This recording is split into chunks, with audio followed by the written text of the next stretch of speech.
Hello everyone, I hope you're doing well. Val Marguerite here.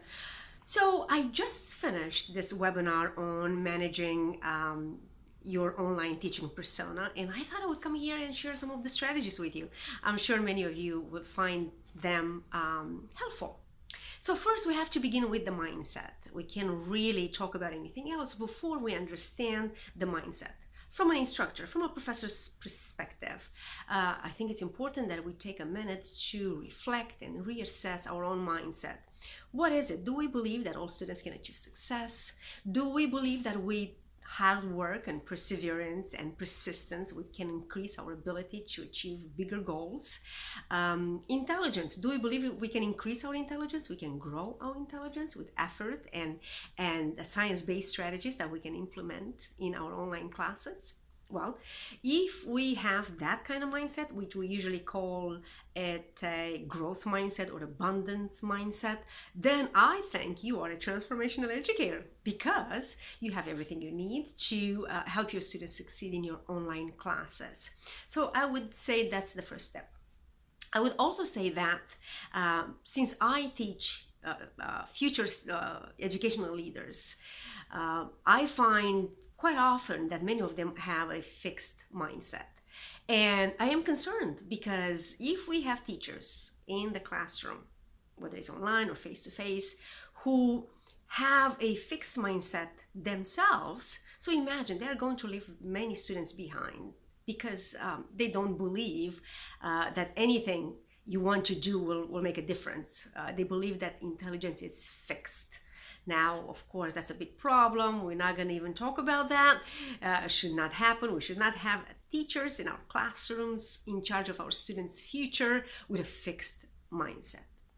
But there is hope because we can learn. We can really transform a fixed mindset into a growth mindset. And that's where we need to begin. The next one is about motivation. We talked a little bit in our webinar about motivation, and I think it's important because we need to understand the science, the theories of motivation, so that we know how to connect with our students, how to appeal to their emotional side so that they can connect with their goals, and as a result they will be more committed to their learning. So whether we're talking about behavior, whether we talk about goal orientation, right, relative value of goal expectancy, all of these are very important because our students have been socialized for a long time that grades are important, but we know grades alone are not enough. And in fact, it is because of that our students are not prepare for the real world, because they take these tests that they don't have a lot of value in the real world. And I am talking about students as holistic beings, and as such we need to really look at every part of their beings, right, so they can have opportunities in the classroom to show competency, to show that they can get the work done. So now we are talking about, I am going to go over a few specific strategies that faculty can really think about and create and design this powerful persona, powerful teaching persona. Because if you think about, you can look at it as being in charge of your academy, right? Every time you turn on the computer, you have 20 students, 30 students, 100 students. I don't know, right? And so if you go in with an agenda, and that is to achieve success, right? To achieve your OKR, to achieve your results for the day, then, you have a different strategy. So we can do the same thing with our students. Students look up to us. They come to us excited, and then something happens, I don't know, and they are not interested anymore in learning. And that is precisely because teachers may not have had the training required, right, to teach and have access to every student's, to excite our students, to inspire and motivate our students. So one of the first strategies is to be really aware about the myth, right? The mindset myth or the brain myth. You probably have heard that, the myth about intelligence, the myth about fixed mindset. I already alluded just a bit a while ago, but all this myth that intelligence cannot grow, that boys are better than girls when it comes to math, that your IQ stayed the same.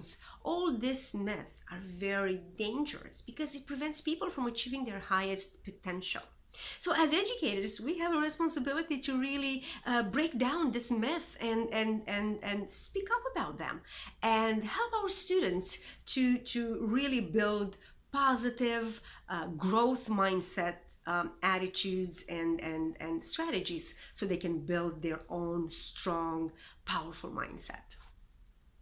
Now, let's see. So the first one is, I have some notes here. Yes, the first one is to deliver your wisdom. I call it wisdom. To deliver your teaching with enthusiasm and energy. Now, of course, to have enthusiasm and energy, you need to really be passionate about what it is you teach, right? And at the same time, we also have to be aware how we show up, how we talk, right? How we talk, how we think, how we listen, how we interact with our students, our attitudes, our beliefs. All of this are part of who we are, our persona, right? Our teaching persona.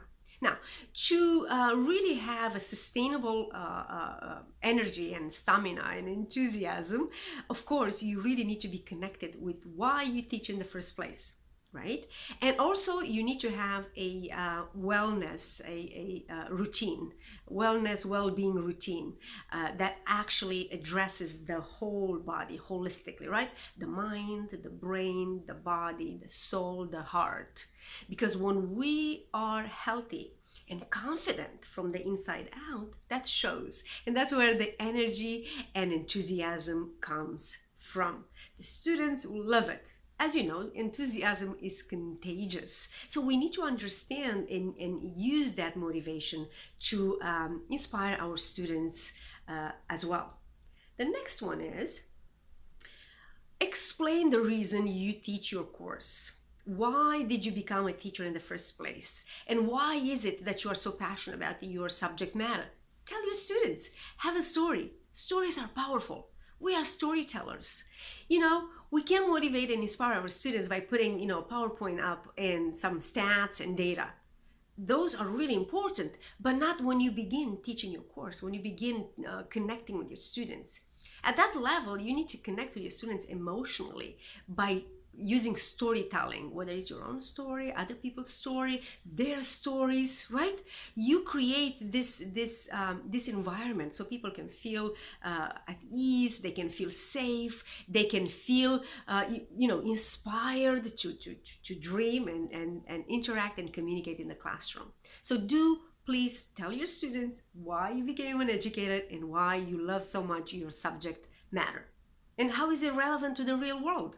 When students hear you tell them why your course it's so important to their success, to their career success, personal success, of course they are going to be far more committed to paying attention and to doing well in your class. Now, the next one is how you teach. Tell your students why you teach the way you do. Tell your students why you created the assignments the way they do and what are the skills that are going to practice and learn that will help them with their own career in the real world and also with their own life, because we know when students are motivated to pursue a goal and that becomes their career, we know that there are so many incentives. When you love what you do, then it doesn't feel like work. Just like with teaching, with me right now, when you love what you do, when you are passionate about what you do, that passion, that purpose, the mission, it's bigger than you, it's bigger than the class. Your mission is the world, to make the world a better place. So if you are transforming your students, if you are helping them achieve success, they will also achieve success in their personal environments, and as a result, together we can achieve a better world. And I think that is the mission Okay, and the last one, two last one. Next one is model excellence. Are you an excellent educator? Do you have high expectations for yourself? Do you walk the talk?